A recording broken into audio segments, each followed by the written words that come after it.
Présentation C09, asservissement par logique floue, première partie. Donc, aujourd'hui, on va voir les, tout ce qui s'appelle le vocabulaire. Qu'est-ce que la logique floue, aussi, en premier lieu, puis les domaines d'application, puis quelques définitions pour qu'on puisse savoir comment ça fonctionne, mais faut comprendre certains termes. Euh, Ça va être la première étape. Donc, qu'est-ce que la logique floue? Ben, la logique floue, c'est une méthode qui permet de prendre des décisions euh, avec des règles imprécises. Un peu comme ce qu'on fait quand on conduit.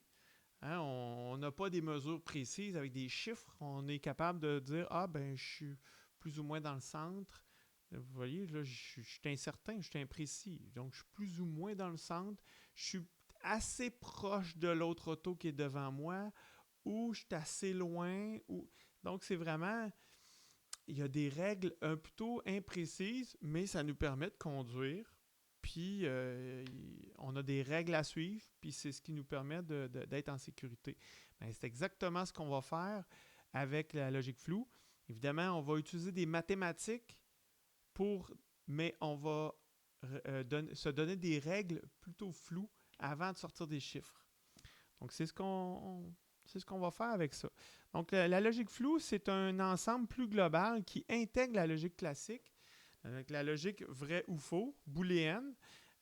C'est pas flou, c'est vrai ou c'est faux, c'est pas entre les deux. Alors que la logique floue, c'est justement, euh, on a un degré d'imprécision. Donc, on n'est pas tout à fait vrai, on n'est pas tout à fait faux, on est à quelque part entre les deux.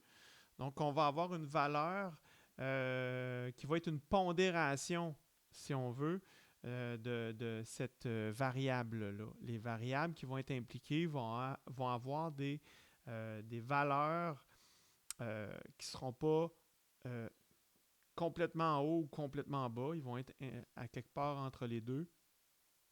Donc, c'est avec ça qu'on va être capable, justement, c'est ça qui donne le caractère flou à la méthode.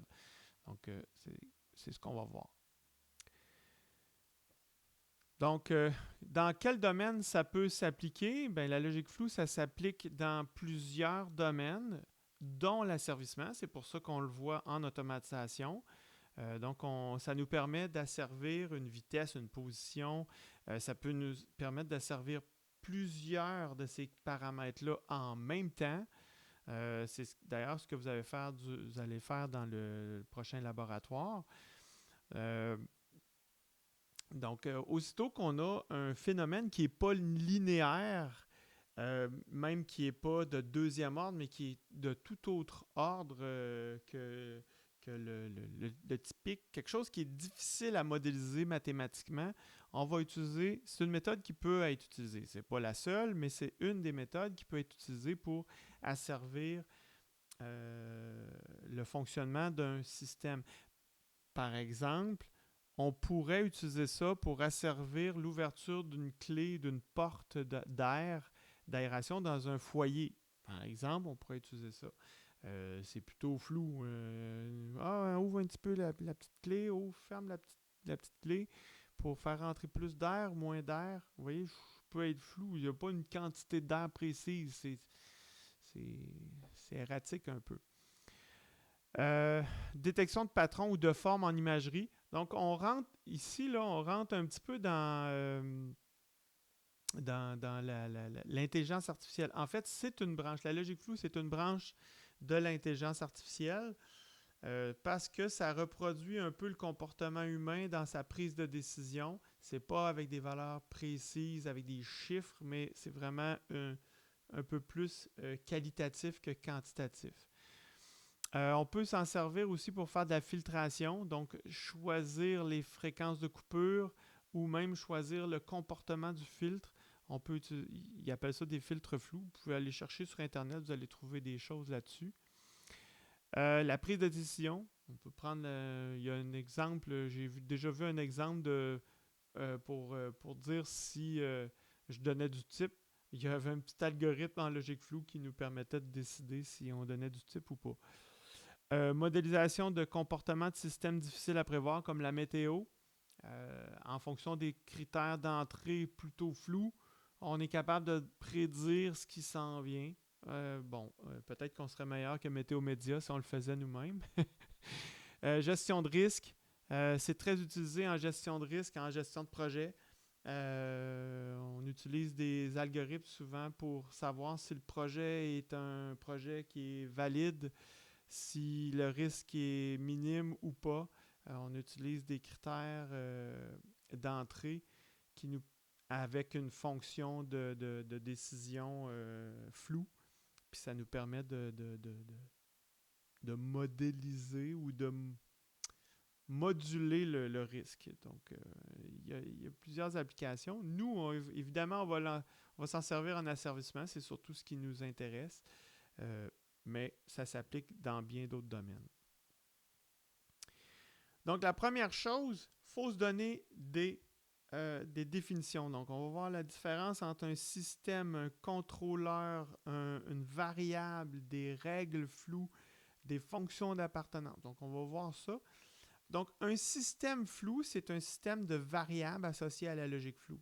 Donc, le système, c'est tout ce qui inclut la prise de décision, incluant les variables, les termes linguistiques, la fonction d'appartenance et les règles.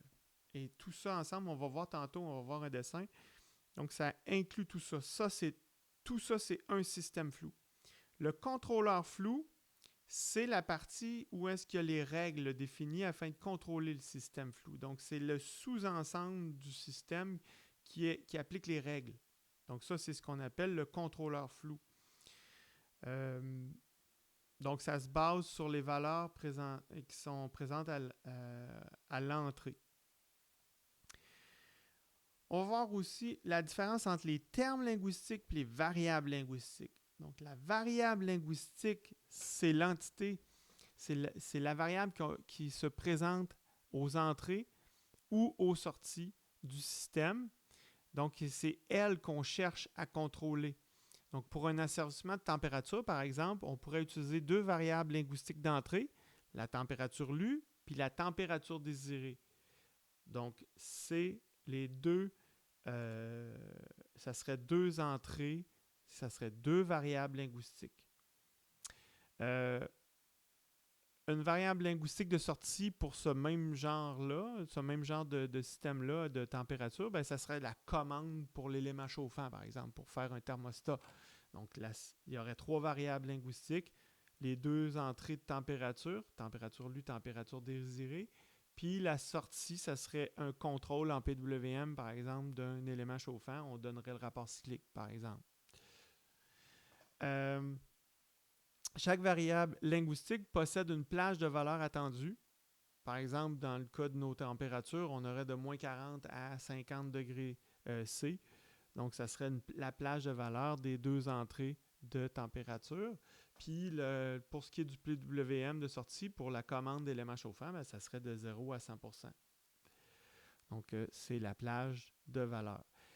Ce qu'on appelle maintenant des termes linguistiques. Il y a une différence entre la variable linguistique et le terme linguistique. Les termes linguistiques, c'est ce qui nous permet de rendre les choses floues. Donc, c'est des catégories dans lesquelles la variable peut se trouver, peut se situer. Donc, par exemple, si je prends une variable de température, ben, ça peut être, un des termes linguistiques, ça serait c'est très chaud. C'est moyennement chaud, c'est température idéale, ou c'est trop froid, ou c'est c'est un petit peu froid. Vous voyez, je suis flou, mais chacune de ces affirmations-là sont des termes linguistiques. Et on va subdiviser la variable linguistique en termes comme ça pour être capable de faire la prise de décision. Justement, en parlant de prise de décision, une fois que je vais avoir ces termes linguistiques-là, en fonction de l'appartenance de chacune des entrées à chacun de ces termes-là, je vais appliquer des règles. Donc, je vais appliquer des règles sur ces termes linguistiques-là, puis je vais pouvoir dire, ben, cette règle-là s'applique à, par exemple, à tant de pourcents, puis telle autre règle s'applique à tant de pourcents. Il va y avoir une formule mathématique qui c'est pas vous qui allez la coder. Vous allez utiliser des librairies toutes faites. Il y a évidemment, tout ça est bien documenté. Si vous voulez vous faire une librairie, ça c'est libre à vous, mais ça demande quand même du temps pour la mettre en route et fonctionnelle, tandis que la view est déjà prêt pour ça. Moi, ce que je veux surtout, c'est que vous compreniez le principe et que vous soyez capable de l'appliquer sans être obligé de tout développer. Donc, les règles, c'est les éléments qui, c'est ce qui fait partie du contrôleur flou.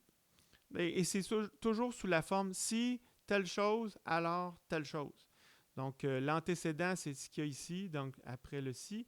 Et le conséquent, la conséquence, donc c'est qu'est-ce que je fais avec la sortie. Si c'est pas assez chaud, ben chauffe. Si c'est trop froid, ben chauffe, justement. Si la température est correcte, ben reste dans cette valeur-là. Donc, c'est ça l'idée des règles, c'est d'appliquer en fonction de ce qu'il y a comme entrée. On décide quelles sont les appartenances de la sortie. Et on va pouvoir appliquer justement chacune de ces règles-là avec un et ou un ou. On va voir ça, comment ça fonctionne. Là. Le et puis le ou, c'est pas des et puis des ou comme on les a vus en logique traditionnelle, c'est des et puis des ou flous. On va voir ça plus tard. Okay. Donc, on appelle la partie du si l'antécédent. Donc, qu'est-ce que ça prend en entrée? Et après le alors, c'est la conséquence de ces entrées-là.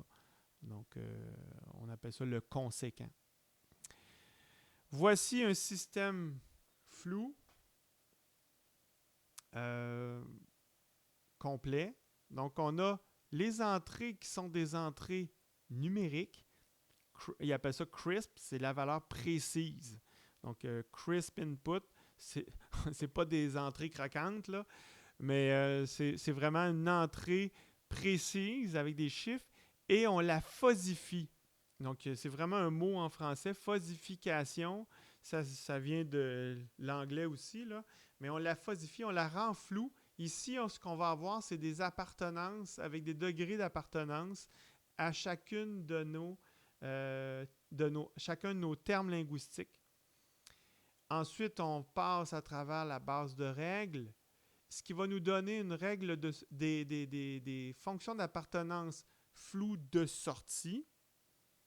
Et on va déphosifier ce qui est flou en une valeur crisp, une valeur précise. Donc évidemment, le monde dans lequel nos systèmes automatisés se comportent, c'est toujours des valeurs numériques. Donc on passe de valeurs numériques à des termes linguistiques. Avec des règles, on choisit nos nouveaux termes de sortie, des termes linguistiques de sortie, avec des degrés d'appartenance associés. On voit ici, là, on a des degrés d'appartenance à chacun des termes.